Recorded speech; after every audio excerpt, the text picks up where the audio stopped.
Hola, ¿cómo están? Bienvenidos a esta charla que es la primera charla de un ciclo que vamos a hacer en Alemán Sport para todos los deportistas que están con nosotros y para la comunidad, por supuesto.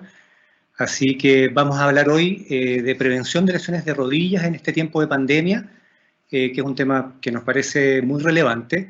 Mi nombre es Álvaro Ferrer, yo soy traumatólogo y médico del deporte. Trabajo en el equipo de cirugía de rodilla y medicina del deporte en Clínica Alemana y en Alemán Sport.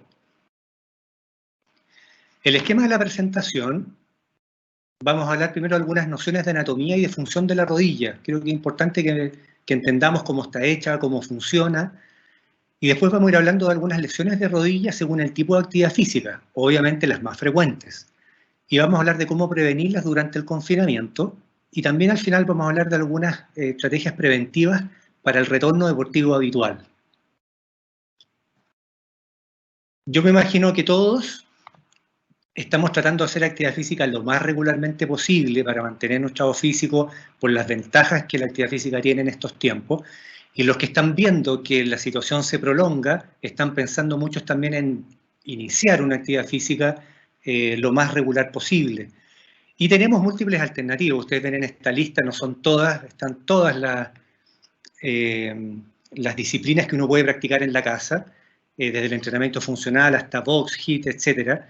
Y lo interesante de esto es que cada una de ellas, obviamente unas más, otras menos, pueden predisponer a lesiones de la rodilla. Así que creo que por lo mismo consideramos que era un tema muy importante. Hablemos de algunos elementos de la anatomía de la rodilla. La rodilla es la articulación donde se une la parte distal del fémur, que es el hueso del muslo, y la parte proximal o más alta de la tibia, que es el hueso de la pierna. En ella se configura con cartílagos, se configuran los meniscos, que son los elementos que amortiguan entre el fémur y la tibia las cargas, se presentan los ligamentos que unen un hueso con otro, aquí se ven los ligamentos cruzados, y adelante existe un hueso que es la rótula o la patela, que es un hueso en extremo importante porque es asiento de mucha patología y en la cual vamos a estar centrados de manera bastante específica. Esta es una visión mirando de lado la rodilla, desde el lado externo, para ejemplificar nuevamente cómo el cuádriceps se une, atrapa la patela, la envuelve y transmite su fuerza a través del tendón patelar hacia la pierna o hacia la tibia. Y esta estructura que es muy importante, que es la bandilotibial, porque también es una de las estructuras que genera patología y dolor de rodilla. Aquí tenemos una visión mirando el lado interno, por dentro de la rodilla, en la cual vemos estos tendones que están seccionados, que son los isquiotibiales en la parte interna, vemos el vasto medial del cuádriceps, y este ligamento, que es el ligamento medial, que en lesiones traumáticas agudas es bastante frecuente su lesión. Nuevamente, vemos la rótula o patela que transmite el cuádriceps hacia la pierna a través del tendón patelar. Les quise mostrar también esta imagen de resonancia magnética, en la cual estamos mirando de lado la rodilla. Vemos el fémur en esta parte, vemos la tibia acá abajo, y vemos cómo la rótula une o traspasa, transmite la estructura anatómica desde el tendón del cuádriceps hacia el tendón patelar y de ahí a la pierna. Aquí también vemos parte de la estructura meniscal y la estructura cartilaginosa y los músculos gemelos e isquiotibiales. Si tomáramos esta sección de la rodilla y la cortáramos como un salame o un jamón, veríamos esta imagen, que es un corte axial de la rodilla, en la cual vemos la rótula cómo encaja en un surco que deja el fémur. Y esta es la articulación patelofemoral o articulación rotuliana, que es asiento de la mayor frecuencia de patología de la rodilla. Por eso se las muestro en particular y le iremos viendo más en detalle en el curso de la presentación. ¿Cómo funciona la rodilla? Creo que aquí hay elementos importantes para entender también la patología. El movimiento principal de la rodilla, tal vez para ustedes medio lógico, es la flexión y la extensión. Para nosotros, cuando estamos en 0 grados, hablamos de que la rodilla está completamente extendida. Ya también algunos hablan de 180 grados, pero pensemos que a 0 grados la rodilla está en extensión completa. Y los rangos de flexión máxima varían, pero en promedio se consideran 135 grados lo normal. Pero lo interesante es que también hay algunos grados de rotación, que tienen que ver, por un lado, con lesiones, por ejemplo, agudas, la torsión que se produce en una lesión de ligamento cruzado, en una lesión ligamentosa, obviamente en otro contexto, pero también produce, por ejemplo, en estas imágenes de trotadores vistos desde atrás, cómo la rotación de la rodilla puede alterar la mecánica del trote y predisponer a lesiones. Lo mismo, por ejemplo, la colocación de las calas en una bicicleta. La rotación del pie sobre el pedal altera la rotación de la rodilla y puede predisponer a lesiones. Esto obviamente es un ejemplo de cómo el movimiento de flexión-extensión pareciera ser el más importante. Respecto a la musculatura, el cuádriceps, yo podría decir que el músculo más importante junto al glúteo mayor son considerados los músculos más grandes y potentes del cuerpo, y es el músculo principalmente extensor de la rodilla, el que estira la rodilla.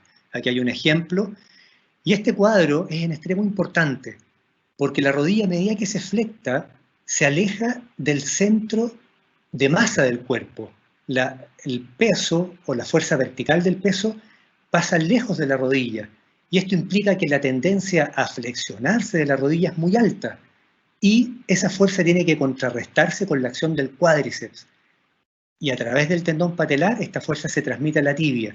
Y esto genera que la fuerza de compresión de la rótula contra el fémur es muy alta. Incluso puede llegar a 9 o 10 veces en ejercicios de salto. Por ejemplo, en la escalera, 3 o 5 veces el peso del cuerpo es la fuerza que resiste la articulación patelofemoral.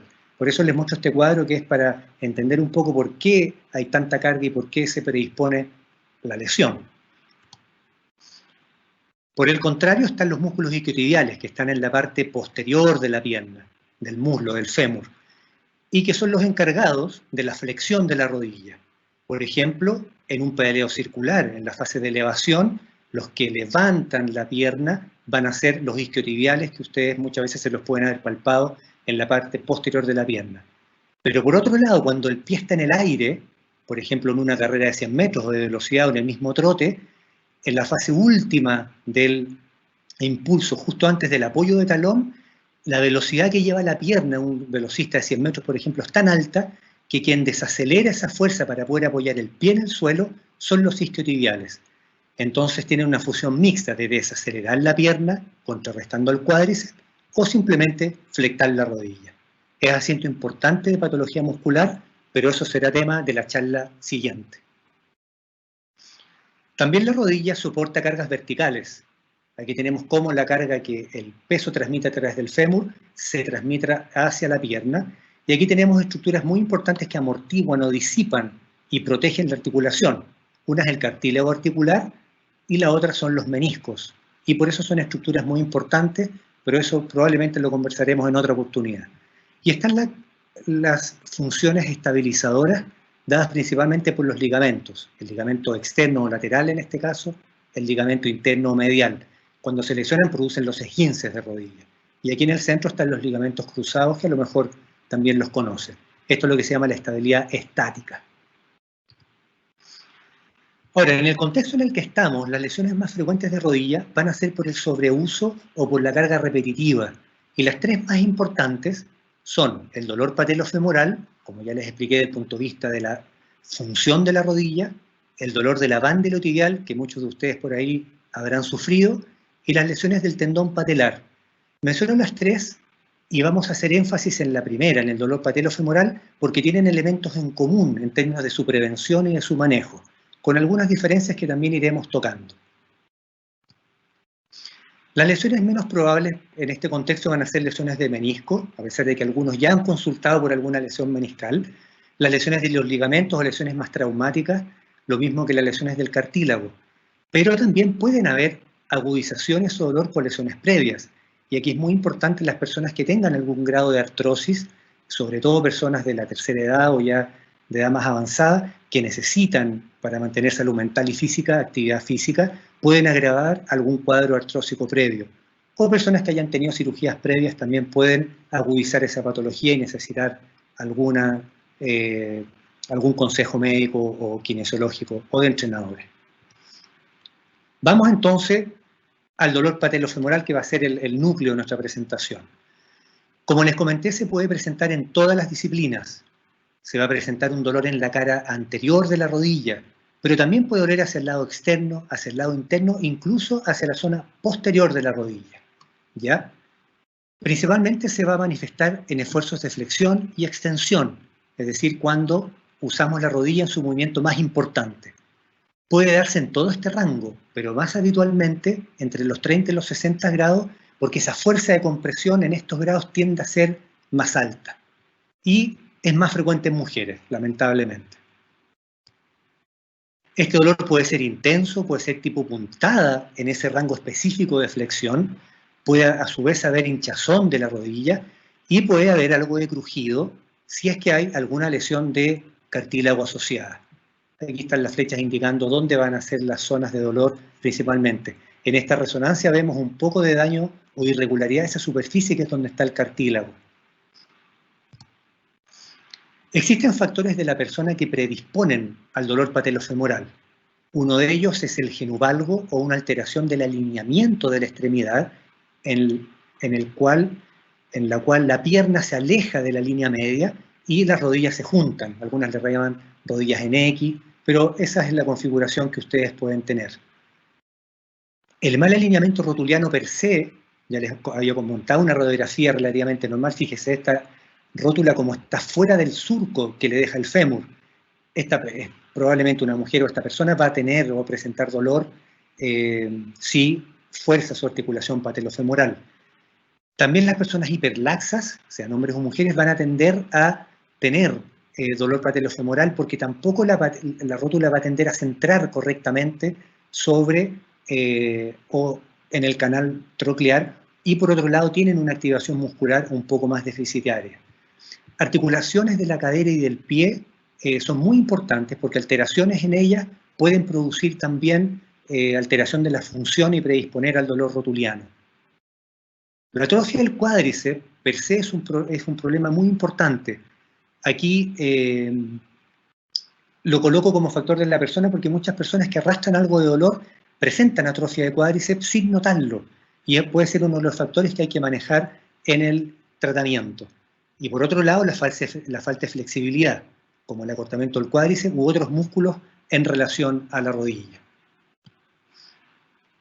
Y los factores propios asociados más al entrenamiento o a la actividad física que vamos a estar haciendo en este periodo confinados en la casa, idealmente, van a ser nuevamente la atrofia de cuádriceps, porque pudimos haber pasado un periodo inactivo y la musculatura rápidamente puede perder su trofismo normal.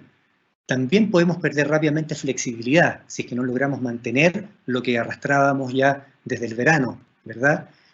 Por otro lado, una mala ejecución de la disciplina o del gesto específico puede llevar a dolor patelofemoral. Pongo dos ejemplos, por ejemplo, una sentadilla en la cual la persona junta sus rodillas simulando un alineamiento alterado, va a predisponer a dolor patelofemoral. O, por ejemplo, si estamos dedicándonos principalmente al spinning, a pesar de que hay muchos factores que influyen, el usar solamente el asiento bajo nos predispone a dolor patelofemoral. Por otro lado, los que estén haciendo más entrenamiento funcional o tratamientos con peso, los excesos de carga o los excesos de repeticiones y el volumen total de entrenamiento puede ser excesivo y puede predisponernos a lesión y dolor patelofemoral. Por supuesto, como les comenté, la función del tobillo, la cadera y, importantemente, del tronco, que ya lo veremos, son muy importantes para la patología de la rodilla. ¿Qué hacer cuando se agudiza el dolor? Esto voy a pasar más o menos rápido. Si se presentó de manera brusca el dolor rotuliano, vamos a tener que hacer obviamente reposo de la actividad específica, vamos a aplicar probablemente algo de frío local, que puede ser 3 a 4 veces al día, 5 o 10 minutos, protegiendo la piel, y retomar de manera progresiva si logramos controlar el dolor. Si esto no se produce, sería bueno tener alguna supervisión médica o kinesiológica para orientar qué hacer en esta situación. Pero lo que queremos saber es cómo prevenirla. Un elemento central es una adecuada activación, que es como el término más usado actualmente, que es lo que conocemos como calentamiento, previo a la rutina que vamos a hacer de entrenamiento en ese minuto. La flexibilidad es un elemento central, como ya les voy a contar. Todo el trabajo de entrenamiento del core, que tiene que ver con la pelvis y el tronco, que son las estructuras en las cuales se anclan las extremidades y que si no funciona bien, la función de las extremidades también va a estar deficitaria. Muy importante, de manera específica, el fortalecimiento del cuádriceps, que es el músculo más involucrado en esto, por supuesto. También son importantes los otros. Y aquí la dosificación de cargas, por ejemplo, los pesos o las repeticiones si estamos haciendo trabajo de resistencia muscular, pero también un trabajo en rangos de flexión progresivo, como es el ejemplo que coloco, alguien que está haciendo en un entrenamiento funcional sentadillas, partir en rangos menores de 60 idealmente grados para progresar a 90 o más y llegar a flexiones más profundas, de tal modo de establecer cuál es nuestro rango de seguridad en la cual no tengamos dolor. Como ya comentamos, y voy a hablar más adelante también, la correcta ejecución de los ejercicios es fundamental y disponer, por supuesto, del equipamiento adecuado, el estado de los implementos, las zapatillas, plantillas u órtesis eventualmente, como ya vamos a mencionar. Respecto a la activación o calentamiento, una manera muy efectiva usada actualmente en los entrenamientos funcionales es el uso del rodillo, que por supuesto tiene que ser muy controlado, poco tiempo porque estamos activando, no estamos tratando una lesión específica. Aquí se está utilizando para activar el cuádriceps, para activar la parte lateral del muslo, la banda iliotibial o vasto lateral, aquí los isquiotibiales y aquí la musculatura glútea. También podemos hacerlo para los gemelos. Esto es material que nos han facilitado los entrenadores de Alemán Sport, que en su material que han preparado para sus entrenamientos en vivo. Parte importante del calentamiento, entonces, el uso del rodillo o foam roll. Parte fundamental del calentamiento, lo coloco en segundo lugar, es la movilización articular progresiva y la flexibilidad dinámica. Aquí hay algunos ejemplos de ello. Este es un elemento básico que es, por ejemplo, la rotación del cuerpo en su conjunto, la activación progresiva y elongación dinámica del tronco, la activación de la cadera y elongación dinámica de los aductores, por ejemplo. Aquí ya estamos activando las rodillas, los tobillos, las caderas, con sentadillas suaves, elongación dinámica en este caso, por ejemplo, de los glúteos, con la pierna al frente. Aquí estamos activando y haciendo elongación dinámica de los isquiotibiales. Y aquí elongación dinámica del cuádriceps y las estructuras laterales como la banda iliotibial. Por supuesto que en cada este movimiento que ustedes ven que involucra todo el cuerpo, se va activando el cuerpo en su conjunto. Cuando ya estamos específicamente en el trabajo de fuerzas, que implica una herramienta de prevención importante, el fortalecimiento del cuádriceps, vamos a trabajar de manera específica y de manera progresiva. Se fijan sentadillas, que pueden ser bipodales o unipodales. Un poco más suave es la contracción estática apoyados contra la pared. Aquí también podemos hacer algo de activación dinámica, un lounge o bajada en la cual estamos haciendo trabajo de una de las extremidades, pero también de la otra, según la cual demos énfasis. Aquí estamos haciendo un trabajo de puente en el cual estamos fortaleciendo isquiotibiales y glúteos. Y aquí ya estamos haciendo un trabajo un poco más complejo que me voy a referir más adelante en términos de trabajo de cuádriceps, en ambas modalidades y ya con inclusión de salto. Como les comenté, el trabajo del tronco y la pelvis o core es fundamental. A veces esto uno puede hacerlo antes, inmediatamente después de la activación, que tiene que ver básicamente con el trabajo de planchas de distinta naturaleza, que pueden ser mirando hacia el suelo, laterales, simples, activando solo la parte más bien del tronco, en este caso activando también la musculatura del glúteo medio, en este caso la rotación del tronco interna y rotación externa. Otros elementos de prevención muy importantes son la correcta ejecución del gesto técnico o del ejercicio en específico. Aquí coloco solo unos ejemplos, porque si no podríamos estar hasta mañana. La sentadilla es uno de ellos, habíamos conversado ya, el hacer una sentadilla con la rodilla hacia adentro, lo que se llama en aducción o en valgo, va a generar vectores alterados que actúen sobre la articulación rotuliana que predispongan a dolor. También es muy importante en este caso la posición de los pies. Aquí ven como una sentadilla monopodal está correctamente ejecutada y aquí no. Fíjense la inclinación de la pelvis que habla de que hay un mal control de los glúteos hay una aducción o valgo de la rodilla que apunta hacia adentro y que va a generar vectores anómalos a nivel de la patela, y cómo el tronco se inclina y la persona tiene que usar los brazos para equilibrarse. Y aquí vemos cómo una corrección genera una sentadilla unipodal en línea, con vectores más funcionales a nivel de la rodilla, con una pelvis balanceada y un tronco bien balanceado. Aquí les coloco un ejemplo de cómo podemos mejorar una técnica de sentadilla sencillamente con el uso de una banda elástica, en la cual, activándola, vamos a estar trabajando los glúteos medios, vamos a estar alineando la extremidad en el sentido de no trabajar con la rodilla hacia la línea media, y ustedes fíjense la posición del tronco con una inclinación hacia adelante adecuada, que puede variar en grados, pero que si pensamos en un punto central puede ser 45 grados, y esto es muy relevante. Acuérdense la imagen que les mostré de la función de la rodilla, de las fuerzas a la rótula. Si llevamos el tronco hacia una posición más anterior, el centro de masa del cuerpo vamos a desplazarlo hacia adelante y nos vamos a acercar hacia la rodilla. Por lo tanto, la fuerza que va a tener que ejercer el cuádriceps para contrarrestar esa tendencia a la flexión va a ser menor. Entonces, una correcta ejecución va por un lado a disminuir las fuerzas y por otro lado a hacer que las líneas de fuerza trabajen de manera adecuada. En los saltos ocurre exactamente lo mismo.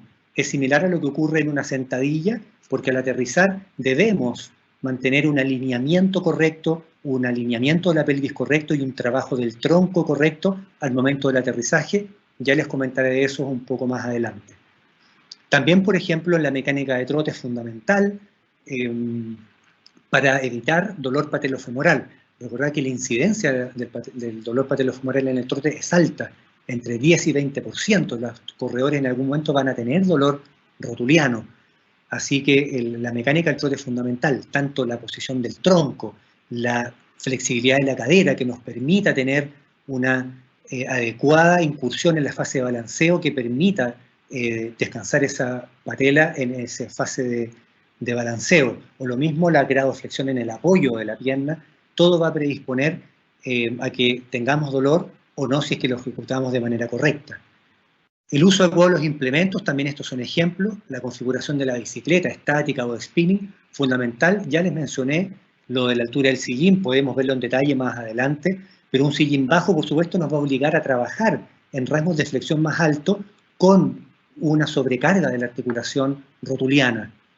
La postura en las máquinas, por ejemplo, si estamos haciendo prensa, si tenemos una máquina universal en la casa y estamos partiendo de una flexión muy profunda o con un tronco muy inclinado hacia adelante, en la cual no vamos a lograr estirar la rodilla completa porque los isquiotibiales van a estar tensos o cortos, entonces vamos a mantener una fuerza sobre la rótula permanente que nos va a predisponer a dolor.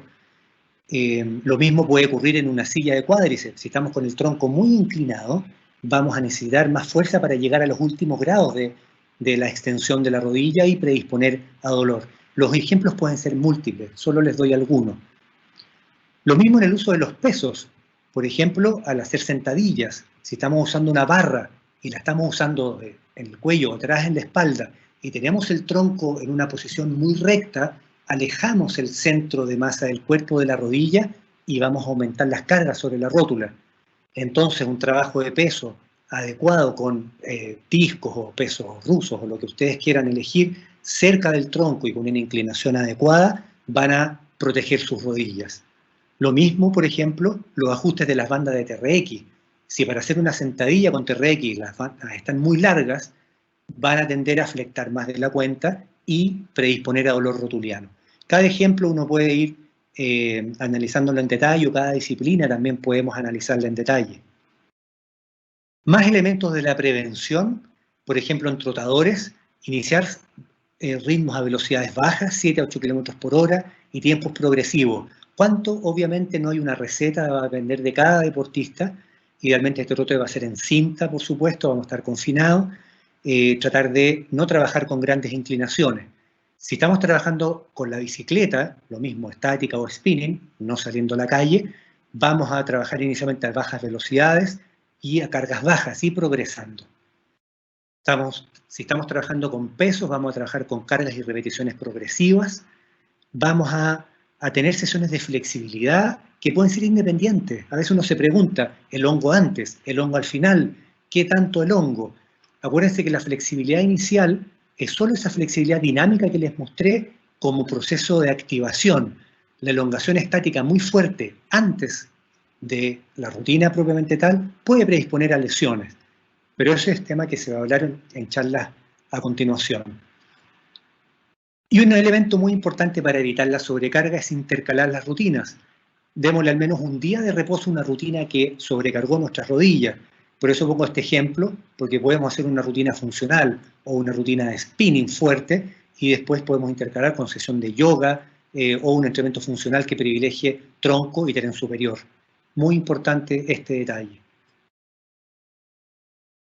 Algunas palabras respecto al síndrome de fricción del abándilo tibial, que es la segunda patología que les voy a comentar por sobreuso.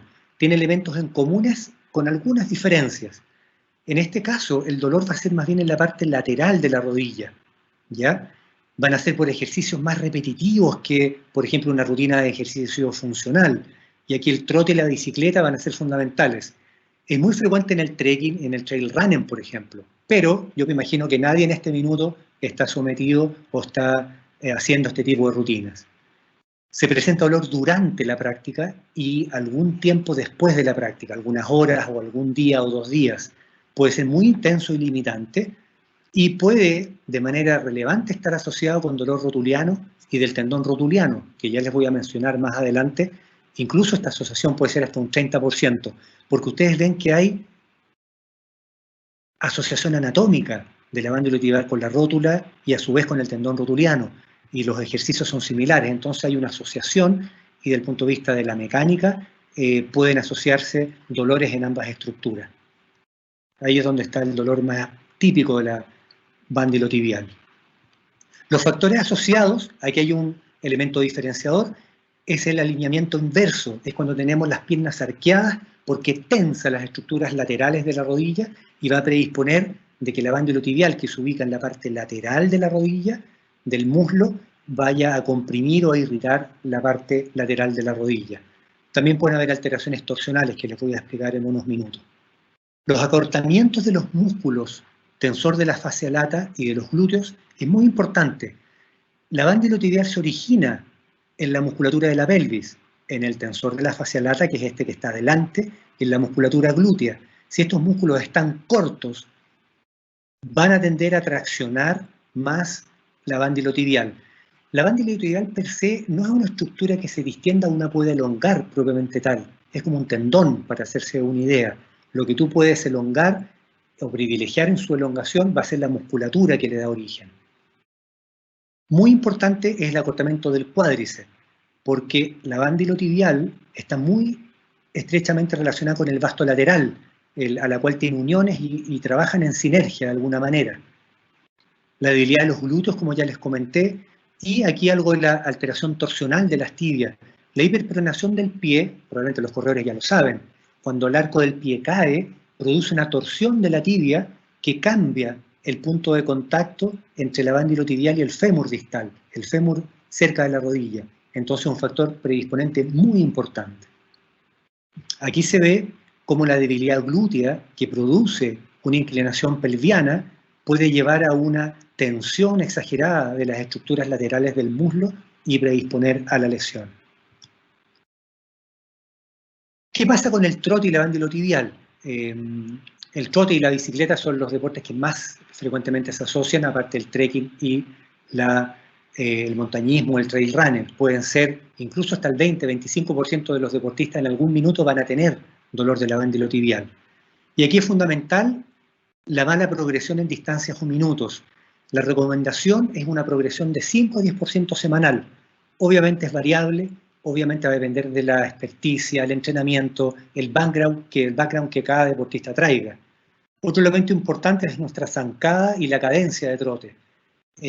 Para más experimentados, cuando hay dolor del abándilo tibial, el aumento de la longitud de la zancada, la disminución de la cadencia, va a ayudarnos a que el dolor disminuya, porque la cantidad de veces que la banda va a estar en contacto con el fémur va a ser menor, es decir, disminuimos la sobrecarga o la repetición.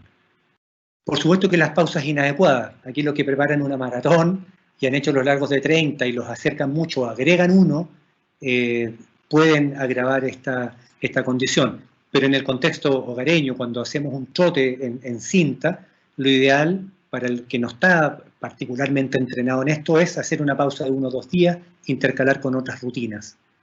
Por supuesto que la técnica inadecuada de trote, la mecánica de trote, tiene todo que ver también con la patología de la bandilotibial, la alteración de la postura del tronco, de la cadera, la pisada, todo aquello puede alterarnos la mecánica de la carrera y alterarnos la bandilotibial. La zapatilla es fundamental, sobre todo para personas que tienen pie pronador. Acordarse que aquí tengo un ejemplo que les muestro, esto está mirado desde atrás, es un estudio biomecánico de la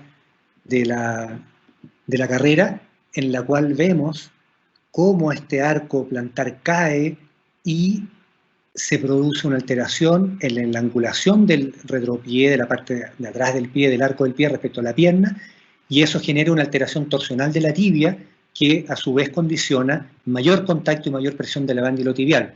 O sea, un corredor de naturaleza con este estudio va a necesitar una zapatilla para pie pronador, eventualmente el uso de una plantilla, ¿ya? Y obviamente el cambio cada 500 kilómetros es una recomendación. La superficie no se tiene muy claro. Obviamente en este contexto vamos a estar privilegiando cinta, que es una superficie bastante apropiada para el trote. La duda es si uno corre en cemento o no, y creo que eso va a quedar por ahora de lado. Otra pregunta que se hace muy frecuentemente es que si me cambio una técnica de apoyo de medio pie o de antepié, se supone que cuando tú haces esa transición, ese cambio, proteges la rodilla, recargas o sobrecargas el tobillo, los huesos del pie, el tendón de Aquiles, y no necesariamente vas a caer o vas a dejar en cero la probabilidad que se genere dolor de la bandilotibial, pero pudiese ser un factor protector. En el caso de la bicicleta, vamos a estar haciendo bicicleta estática o bicicleta de spinning o uso de rodillo. Aquí el inicio, el aumento de cargas brusco, por supuesto que tiene todo que ver con la aparición del síndrome de dolor de bandilotibial o a su vez el dolor patelofemoral. Un pedaleo con las piernas arqueadas, que tiene que ver con el alineamiento de la extremidad que yo les comentaba, va a aumentar la tensión de las estructuras de la parte lateral de la rodilla, predisponiendo a la lesión. ¿Qué pasa con la rotación de la fijación o de la escala? Si apuntamos o tan rotada la escala hacia interno, va a generar una rotación de la pierna que va a sobrecargar a su vez la bandilotibial sobre la rodilla. Esto es algo que se discute, pero el pedaleo no circular va a significar de que tú vas a estar accionando con mayor energía o mayor fuerza y con un desbalance tu músculo de cuádriceps, que es el que está relacionado con la bandilotibial, predisponiendo a la patología.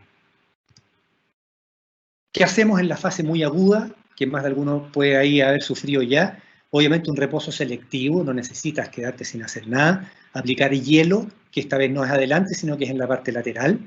Una elongación progresiva, como ya les mostré, y podemos conseguir material. El uso del rodillo, en este caso, puede ser terapéutico, pero puede ser muy doloroso, así que hay que usarlo con mucha cautela.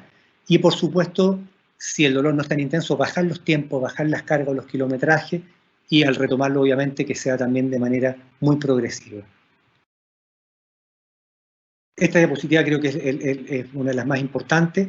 Aquí la progresión adecuada, como ya comenté, es muy importante, 10% semanal en trote y siempre bajo el umbral del dolor. La progresión tiene que hacerse bajo el umbral del dolor, no forzar, porque una vez que uno provoca el dolor, puede agudizarse y demorarse días o semanas en irse y requeramos dejar el trote de lado, y eso no va a ser obviamente la intención de ustedes.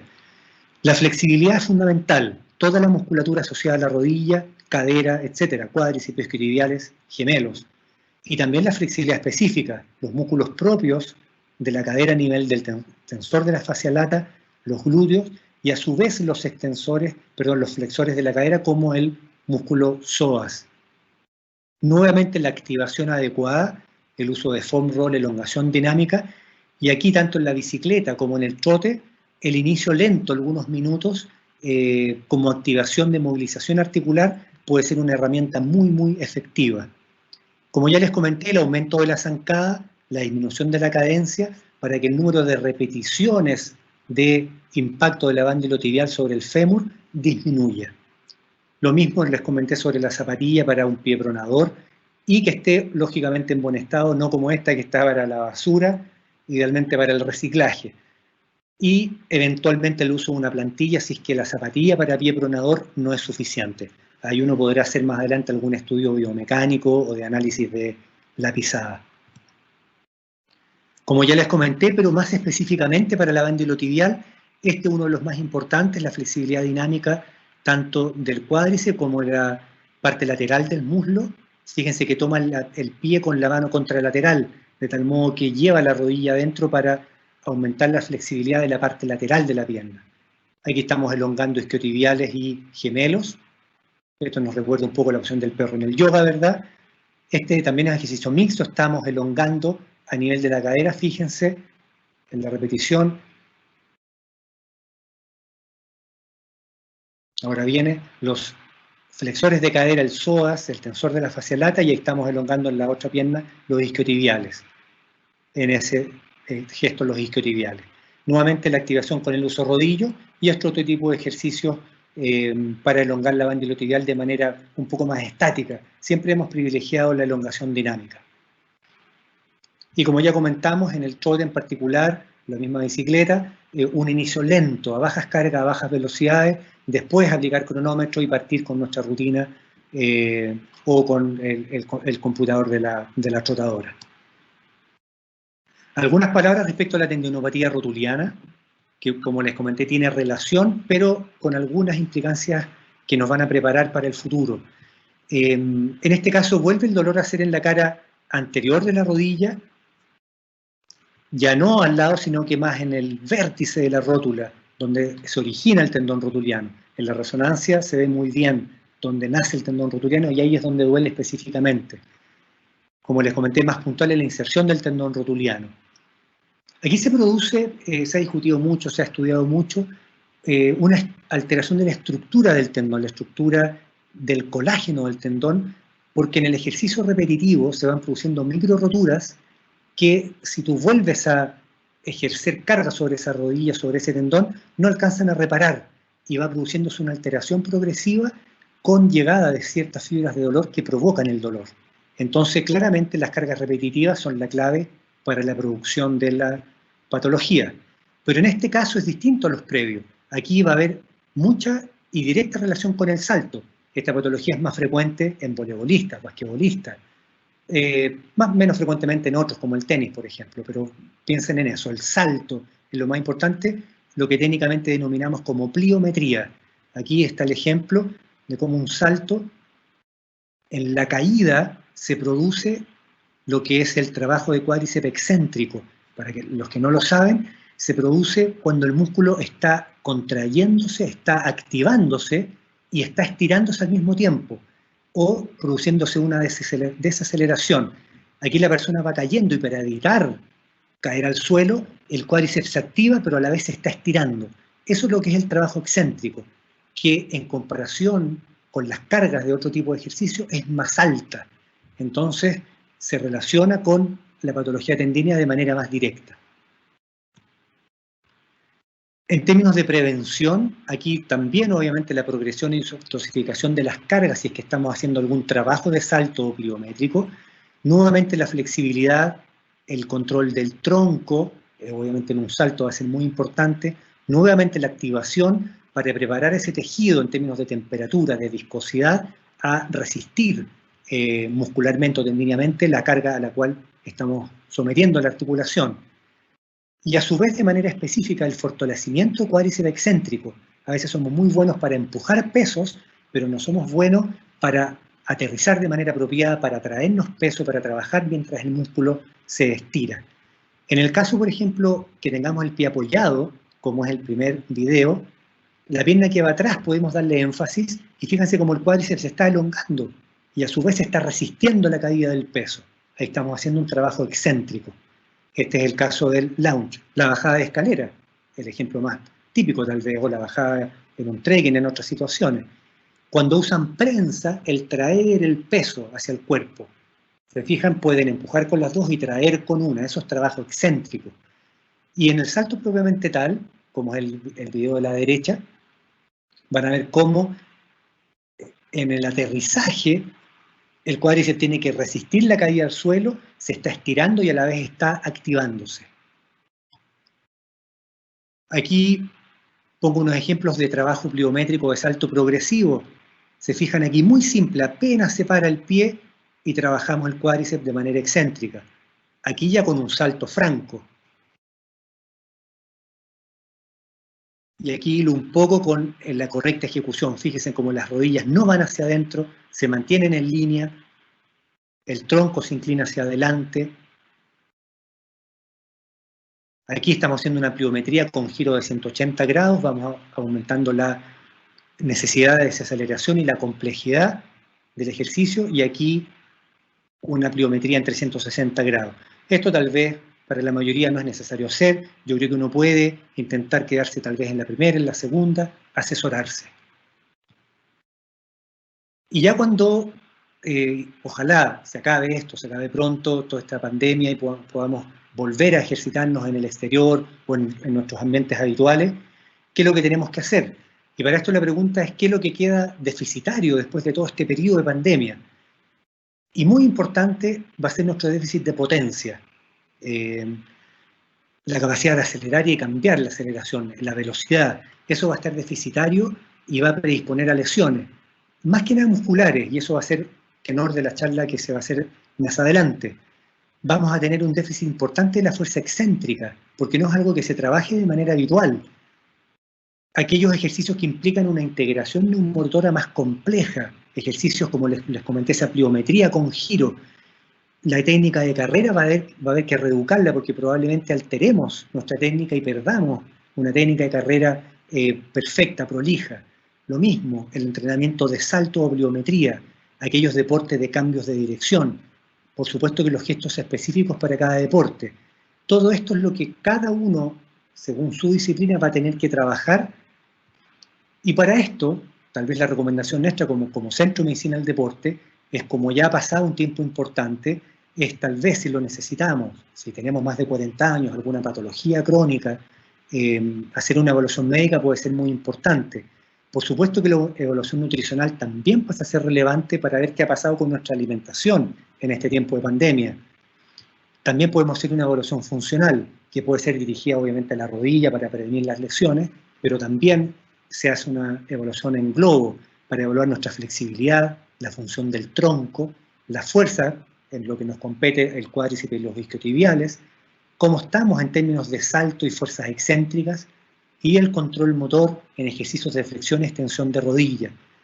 Y esto puede parecer de perogrullo o parecer de sentido común. Primero entrenar y luego jugar o competir. Pero no siempre este es un concepto que se siga, así que considero y quiero que lo tomen en cuenta.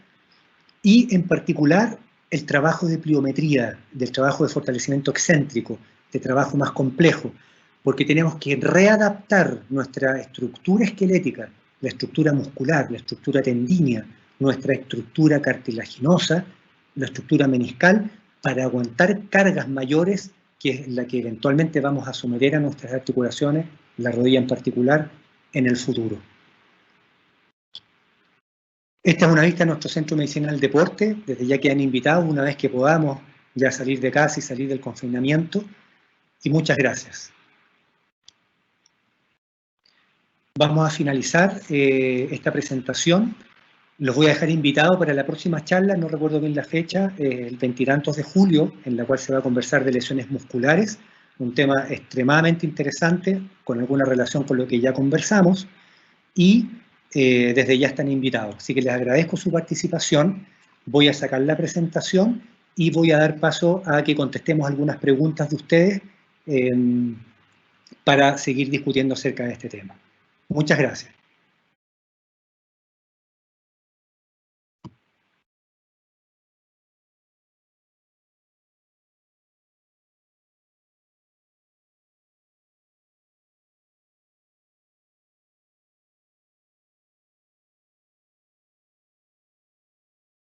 Perfecto.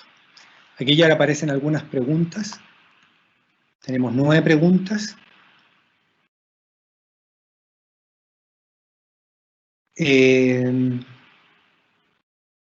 Aquí me preguntan, por ejemplo, los desgarros del cuádriceps se sanan con el tiempo sin haber realizado una terapia temprana completa. Como les comentaba, la charla que viene se va a referir a lesiones musculares, así que voy a dar una respuesta más o menos corta, pero sin duda que si estás con inquietud al respecto te conviene ir a la próxima charla. Y la respuesta es no. Los desgarros musculares, así como otras lesiones, no mejoran solo con tiempo. Uno tiene que hacer un trabajo específico y preparar esa musculatura para resistir el ejercicio específico que la produjo. Así que eso es un poco lo que eso es lo que te puedo ir adelantando. Aquí tenemos otra pregunta que tiene que ver con el dolor patelofemoral. Si es recomendable aumentar la cantidad de repeticiones o en las cargas. Es una pregunta muy interesante porque si bien no hay una receta, la respuesta es sí, porque parte fundamental del tratamiento del dolor patelofemoral es el fortalecimiento del cuádriceps. Y para esto necesariamente en algún momento vamos a tener que aumentar las cargas o las repeticiones. Entonces va a haber que existir una progresión en ambos elementos, pero muy, muy acorde a tu capacidad física, a qué tan intenso es tu dolor, a si estás con la guía o asesoría de algún entrenador o fisioterapeuta. Pero la respuesta es sí. Tienes que haber una progresión tanto en la carga como en las repeticiones.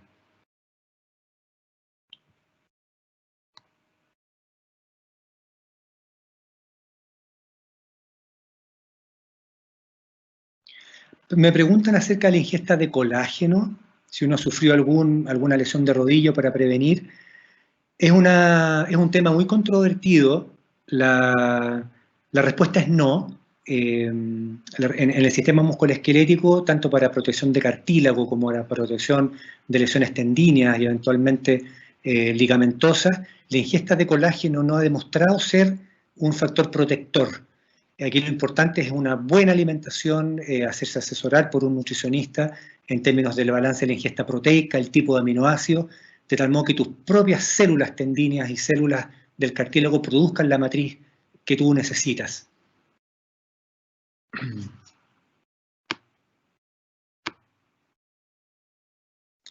Esta pregunta también es muy interesante y habla respecto a la atrofia del vasto interno. Acuérdense que el cuádriceps son 4 músculos, el que está en la parte interna de la rodilla es el vasto interno, y es el que tiende de alguna manera a centralizar o a contrarrestar las fuerzas que empujan la rótula hacia afuera, hacia la parte externa. Entonces, dentro del fortalecimiento del cuádriceps, es muy importante el trabajo específico del vasto medial, lo cual no es tan fácil, porque requiere un trabajo más bien cerca de la extensión de la rodilla, en trabajo en conjunto sinérgico con los aductores, pero también se han derribado ciertos mitos. El vasto medial se tiene que trabajar de manera aislada, lo cual es imposible desde el punto de vista fisiológico, porque cuando tú activas el cuádriceps, se activan los 4 vientres o músculos por igual, pero hay algunas posiciones o posturas en que tú vas a terminar de activar más específicamente ese músculo. Así que la tendencia actual es a tratar de activarlo en términos global y progresivo. Pero hay que tomar en cuenta el vasto medial porque en la extensión máxima tiende a trabajar un poco más, no dejarlo de lado.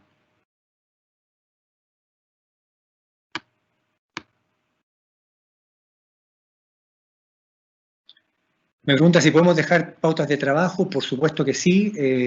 Aquí el centro está abierto a todas las inquietudes. Todo este trabajo que prepararon nuestros entrenadores, uno puede obviamente hacer entrenamientos online, pero si me consultan yo también puedo hacer asesorías o el grupo de médicos y entrenadores según se necesite.